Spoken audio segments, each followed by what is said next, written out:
Tema de hoje, o fechamento da porta da graça. E eu queria começar com uma história que as crianças adoram, né? Lá em casa eu tenho 3 crianças, e se você perguntar assim, qual é a história preferida? Eles vão dizer, é a Arca de Noé. Quantos anos demorou Noé para construir a arca? 120 anos. E enquanto ele construía, ele pregava. E o que ele pregava? Vai vir um dilúvio. Vai vir chuva. E esta arca está sendo construída para salvar-nos desse dilúvio. Olha o que diz o livro de Gênesis. De toda a carne em que havia fôlego de vida, entraram de 2 em 2 para Noé na arca. Eram macho e fêmea os que entraram de toda a carne, como Deus lhe havia ordenado. Agora olhe com atenção a última parte do verso. E o Senhor fechou a porta após ele. Após ele quem? Após Noé.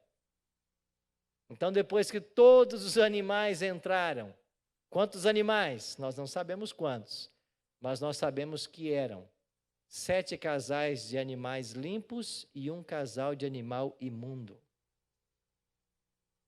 E depois que todos entraram na arca, Noé, quem sabe, olhou para trás e tenha perguntado, mais alguém? Alguém mais quer entrar? Mas ele já havia pregado 120 anos e ninguém acreditava que viria um dilúvio. Então Noé entra. E depois que ele entra, a Bíblia diz que Deus fechou a porta após ele. Não foi Noé quem fechou a porta. Por que Deus fechou a porta? Porque a mensagem havia sido anunciada por 120 anos. Aqueles que tiveram a chance de escolher, escolheram não entrar. E então, depois de alguns dias, começou a chover. E quantos dias choveram? 40 dias. E quando as pessoas começaram a ver a chuva, e começaram a se desesperar, e eu fico imaginando quantas foram até a arca, e tenham batido na arca, ou na porta da arca, dizendo, Noé, deixe-nos entrar. Mas quem é que havia fechado a porta? Deus. Nem se Noé quisesse abrir aquela porta, ele abriria. E as águas foram lentamente subindo. E eu fico imaginando que os povos antediluvianos começaram a buscar os locais mais altos da terra para escapar da água, até que finalmente as águas cobriram os mais altos montes que haviam, e toda aquela geração pereceu nas águas. Todos morreram, porque a porta se fechou. A expressão porta da graça não aparece na Bíblia, mas esse ensino está solidamente fundamentado na palavra de Deus. E o que significa essa expressão dentro da nossa teologia? É que esta porta representa a oportunidade de salvação. E o fechamento da porta da graça aponta para um momento na história em que o ser humano não mais terá a opção.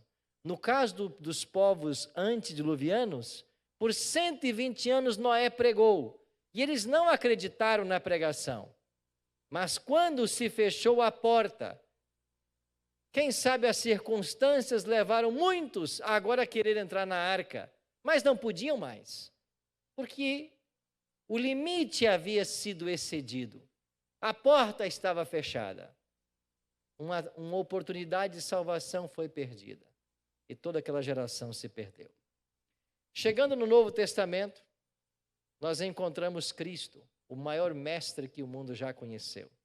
E Cristo era especialista em dar lições.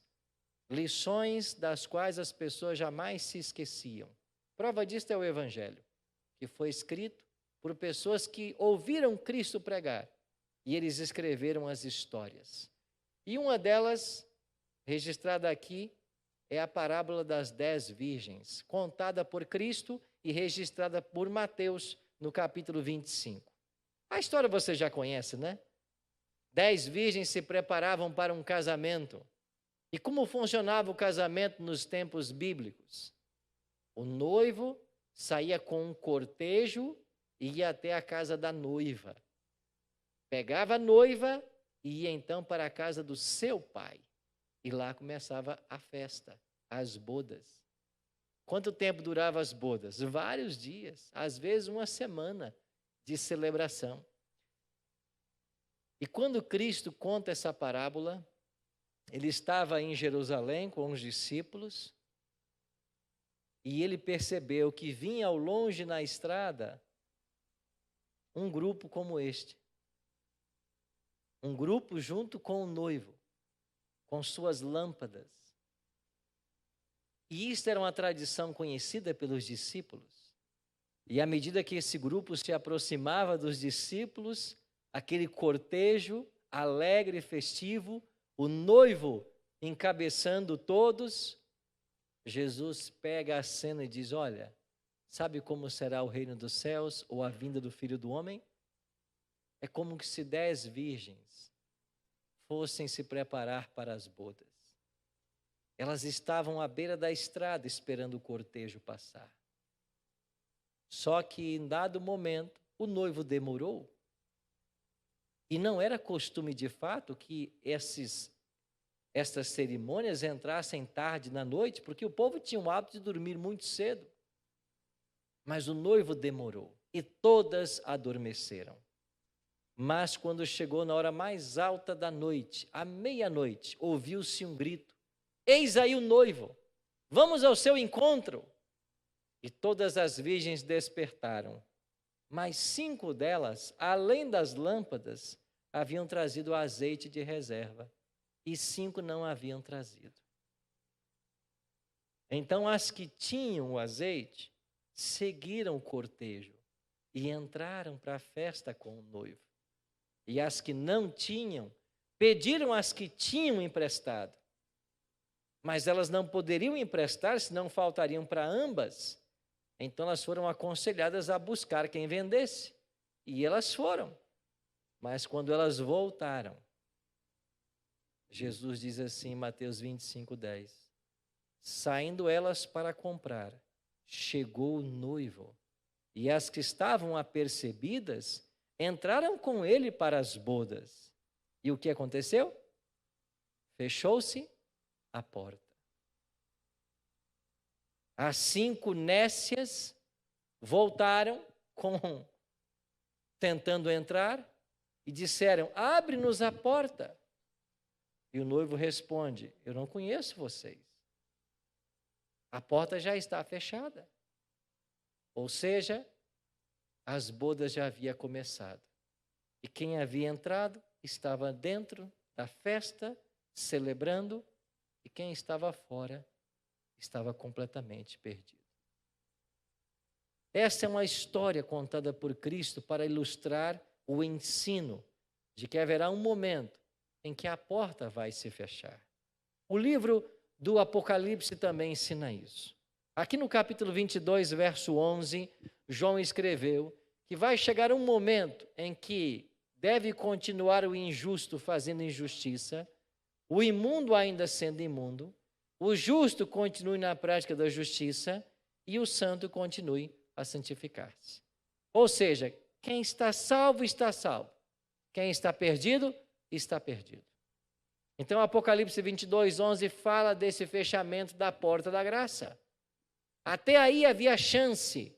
Quem entrou, entrou. Quem não passou por essa porta, não pode passar mais. A oportunidade foi dada para todos igualmente. E aqueles que não se ativeram, aqueles que não se aperceberam, aqueles que não estavam conscientes desse momento, eles perderam a chance de salvação.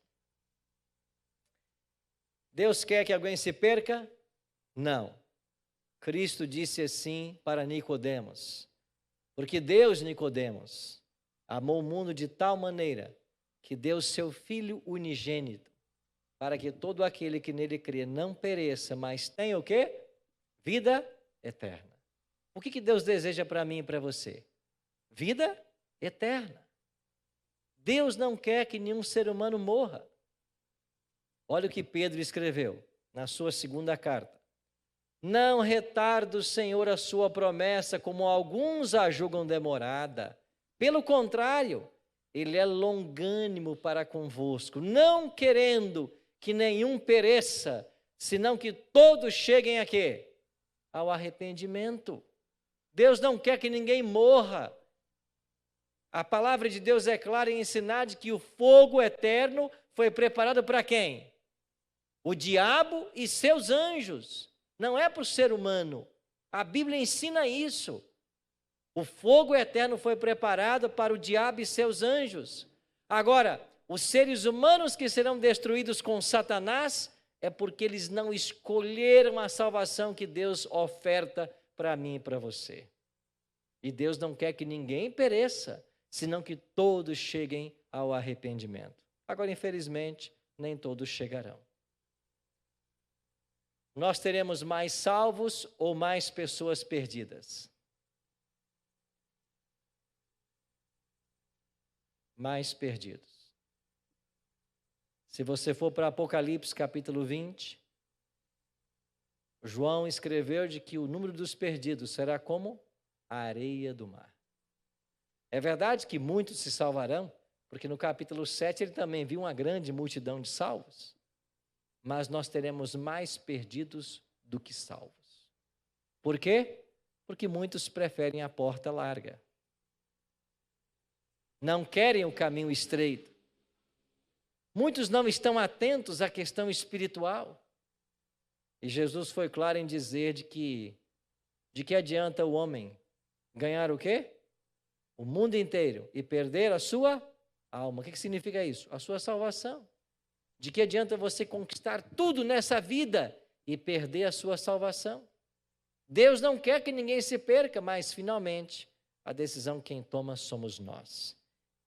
E não querendo que ninguém pereça, Deus então nos colocou lá no céu um advogado.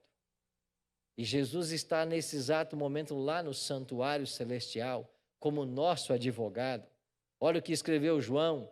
Filhinhos meus, essas coisas vos escrevo para que vocês, o quê? Não pequem, não pequeis. Se todavia alguém pecar, nós temos o quê?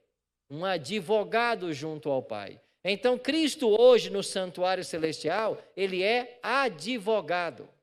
Agora, quando é que a porta da graça se fechará de forma coletiva?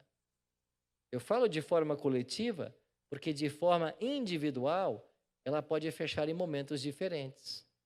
Porque uma pessoa quando morre, todo mundo que morre, ou morre salvo ou morre perdido. Ninguém depois de morto é que vai ver se está salvo ou está perdido, se vai mudar de lado. Impossível.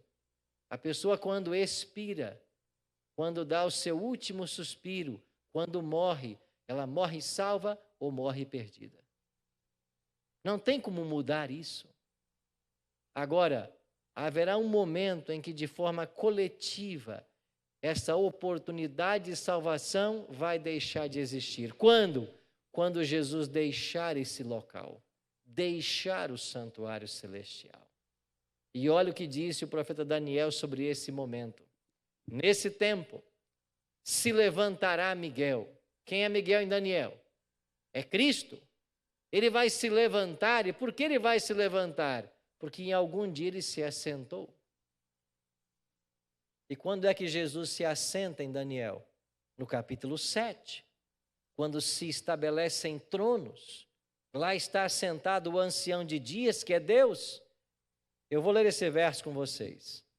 Então, nesse tempo vai se levantar Miguel. Por que ele se levanta? Porque no capítulo 7, verso 13, é dito que eu estava olhando nas minhas visões da noite, e eis que vinha com as nuvens dos céus, um como filho do homem, dirigiu-se ao ancião de dias e o fizeram chegar até ele. Então o pai está no trono para julgar, o filho vem, vai até o pai, os tronos estão ali, todos se assentam, abrem-se os livros e começa o juízo. Esta cena de Daniel capítulo 7 teve lugar lá em 1844.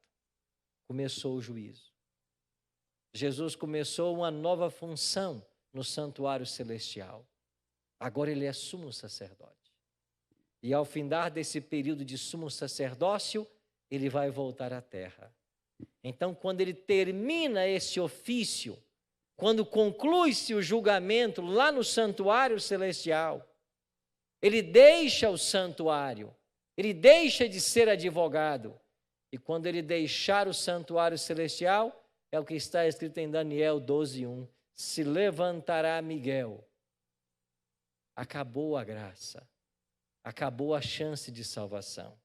É por isso que o livro de Hebreus nos aconselha hoje, porque nós não temos sumo sacerdote que não possa compadecer-se das nossas fraquezas. Antes, foi ele tentado em todas as coisas à nossa semelhança, mas sem o quê? Sem pecado. Nós temos um sumo sacerdote. Nós temos alguém que intercede junto ao Pai. E é por isso que nós temos que buscar esta relação com esse advogado. É por isso que nós temos que aproveitar enquanto a porta está aberta, enquanto há chance de salvação. É por isso que a voz do profeta tem que ser ouvida, quando o profeta diz assim: põe em ordem a tua casa. Põe em ordem a tua casa. Agora é o tempo de salvação. Eis o tempo oportuno. Então nós estamos vivendo nos dias da porta aberta. E nós temos que todos os dias aceitarmos a dádiva da vida eterna que o céu nos oferece. Essa é uma experiência contínua. Isso não acontece uma vez na nossa vida e nunca mais se repete, não. É uma experiência diária. É uma experiência diária.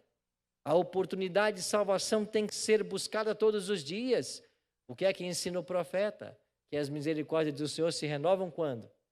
A cada manhã. Todas as manhãs as misericórdias do Senhor se renovam. Por quê? Porque nós precisamos dessa misericórdia. Então, enquanto há graça, nós temos que buscar aceitá-la. Eu queria voltar mais uma vez com o discurso de Cristo a respeito do fim.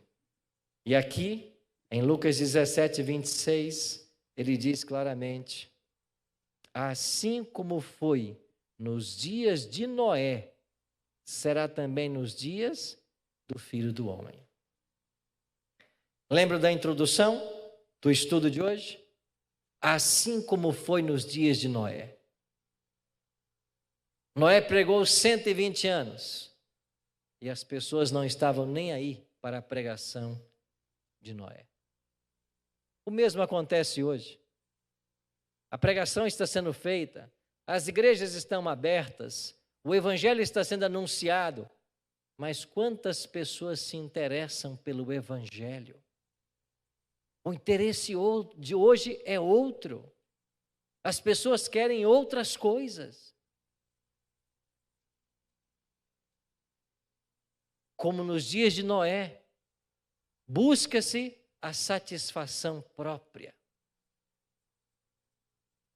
Comiam, bebiam, casavam-se, davam-se em casamento, a vida na sua rotina, até que Noé entrou na arca e fechou-se a porta. Ou seja, o pregador de justiça, que pregou por 120 anos, ao invés de colocar pessoas na arca, colocou animais, porque ninguém quis aceitar sua pregação. Jesus continua. O mesmo aconteceu nos dias de Ló. Comiam, bebiam, compravam, vendiam, plantavam, edificavam. Eu pergunto, estas coisas mencionadas por Cristo são ruins? Não. Então, o que Jesus quer destacar aqui? Eles viviam a vida como se nada fosse acontecer. Eles tocavam suas rotinas. E ele diz, mas no dia em que Ló saiu de Sodoma, choveu fogo do céu, ou do céu fogo, e enxofre. E o que aconteceu? Destruiu a todos. Então Cristo, está trazendo para mim e para você hoje, para nós que vivemos esta realidade de duas histórias. Uma geração que se perdeu nas águas e uma multidão que se perdeu no fogo. Mas em ambos os casos, eles viviam suas vidas rotineiras como se nada fosse acontecer. Resultado, perderam a salvação e a vida eterna. Eu gosto muito dessa imagem. Os anjos apressando Ló, suas filhas, a esposa, e a orientação foi muito clara. Fujam e não olhem para trás. E quando a família de Ló estava quase entrando em Zoar, não é? A cidade? Quase entrando em Zoar. O que fez a mulher de Ló? Olhou para trás e se transformou numa estátua de sal. Por que é que ela olhou para trás? Porque ela estava fugindo de Sodoma, mas o coração estava em Sodoma. Ela estava saindo de Sodoma, mas Sodoma não saía do seu coração. E pensando em deixar tudo que ela tinha para trás, sua vida, sua bela cidade, ela virou uma estátua de sal. E agora vem Cristo no Novo Testamento e diz o quê? Lembrai-vos da mulher de Ló. Lembrai-vos da mulher de Ló. Outro dia eu fiquei curioso a respeito dessas duas histórias contadas por Cristo. E eu fui para a Bíblia fazer uma pesquisa. E você sabe quantos anos separam esses dois eventos? Quantos anos separam a destruição de Sodoma do dilúvio? Cerca de 500 anos. Cerca de 500 anos. Agora, quando você começa a estudar a vida de Noé, você percebe que Noé viveu muito. Seus filhos também, seus netos. E sabe o que nós concluímos? Que por ocasião da destruição de Sodoma e Gomorra, ali estavam, quem sabe, os filhos de Noé, os netos de Noé, e todos haviam conhecido a história da arca e de uma geração que se perdeu porque não ouviu a voz de Deus. E agora, diante de uma nova ameaça, você está lembrado que Abraão intercedeu pela cidade, por seu sobrinho? E a que número Deus chegou em sua paciência com Abraão? 10. Tá bom, Abraão. Se eu achar 10 justos em Sodoma, eu não destruo a cidade. Mas ele não achou. E por isso a cidade foi destruída. Jesus, quando trouxe essas duas experiências à nossa memória, é para ilustrar como seriam os dias finais. Estamos vivendo num mundo onde ninguém se preocupa com a questão espiritual e onde o diabo ganha terreno com todas as atrações, passatempos, invenções que levam as pessoas cada vez para mais longe de Deus e cada vez mais para a satisfação e orgulho próprio. Lembrai-vos da mulher de Ló. A porta vai se fechar em breve. E Cristo, que é hoje o nosso sumo sacerdote, deixará suas vestes sumos sacerdotais, colocará suas vestes reais e virá à terra. Mas lembra da pergunta? Porventura, achará o Filho do Homem fé na terra? Quando ele voltar, quantos terão aceito a graça que foi ofertada? Quantos terão aceito a oportunidade? Então, antes que a porta se feche, nós precisamos entrar por ela. E isso tem que ser diário. E eu queria mencionar um último evento para vocês. Não é apenas a morte que pode ceifar das pessoas a chance da vida eterna. Tem uma outra coisa. O pecado contra o Espírito Santo. Porque qualquer pessoa que peca contra o Espírito Santo não tem mais possibilidade de salvação. Então há um momento escatológico em que a porta vai ser fechada, a porta se fecha para aqueles que morrem, mas é possível ainda fechar para os que estão vivos. E isso acontece quando alguém comete o pecado contra o Espírito Santo. Pastor, o que é pecado contra o Espírito Santo? Jesus falou: todas as vossas blasfêmias, todos os vossos pecados serão perdoados. Se alguém blasfemar contra o Filho, isso vai ser perdoado. Mas se alguém blasfemar contra o Espírito, isso não será perdoado. E o que significa blasfemar contra o Espírito? É você resistir tanto ao Espírito que você se coloque numa posição onde você não mais ouça a voz dele. É você insistir tanto no pecado que a sua consciência torna-se cauterizada. Eu nasci numa cidade chamada Aimorés. Eu tinha uma avó que morava lá. E na minha infância eu me lembro muitas vezes de visitar a minha avó com minha mãe. Ela morava no alto de um monte, mas lá embaixo no sopé passava a linha férrea do trem Vitória Minas. E todas as vezes que no mês de janeiro, nas férias escolares, eu ia para lá com minha mãe, a gente dormia na casa da minha avó. Quando dava 10 horas da noite, era o horário do trem passar. E quando ele chegava perto do local, ali haviam cruzamentos, ele tinha que buzinar, era um tipo de alerta que dava. E quantas vezes a gente acordava com aquele barulho do trem tocando sua buzina para alertar as pessoas no cruzamento de que ele se aproximava. Isso aconteceu na primeira noite, na segunda noite, na terceira noite.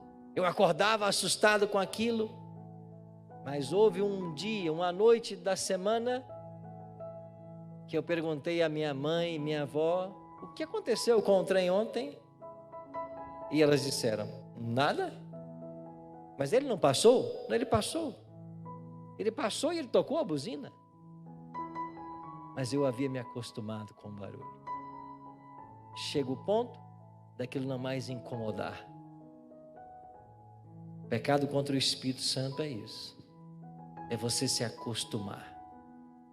É você insistir no que é errado.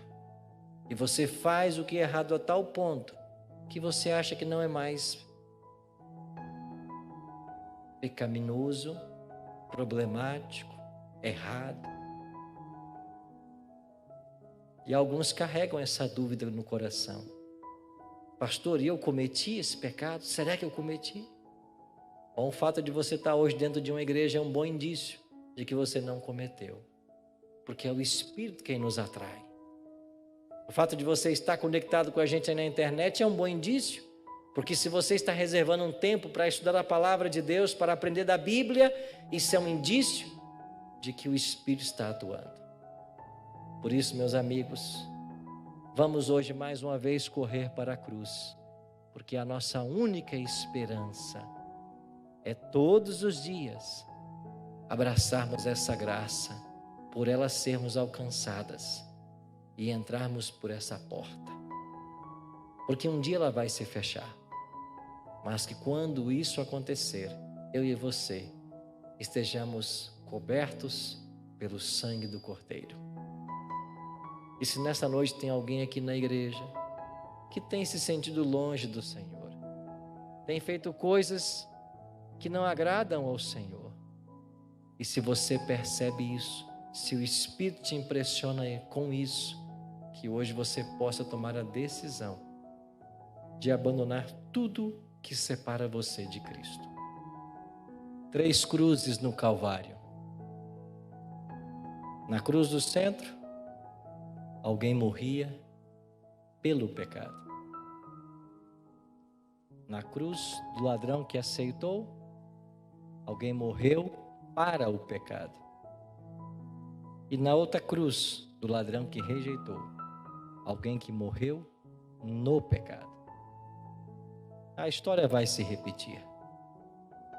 Pessoas que aceitam, pessoas que rejeitam. E para todos nós, nunca nos esqueçamos de Mateus 6:33. Buscai, pois, em primeiro lugar o seu reino e a sua justiça, e todas as coisas o serão acrescentadas. De que adianta o homem ganhar o mundo inteiro e perder a sua alma? Vamos ficar de pé, vamos orar. Pai querido, muito obrigado pelo ensino da Tua palavra que nos mostra que a porta ainda está aberta.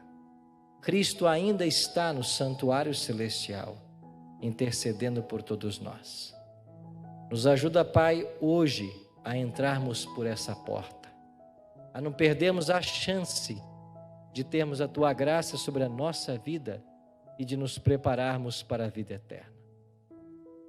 Tome conta de todos nós que aqui estamos, de cada amigo, de cada amiga que nos assiste agora pela internet.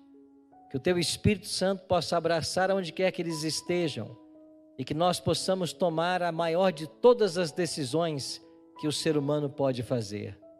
Entregar o nosso coração ao Senhor Jesus e recebermos o dom da vida eterna. Dá-nos a Tua bênção.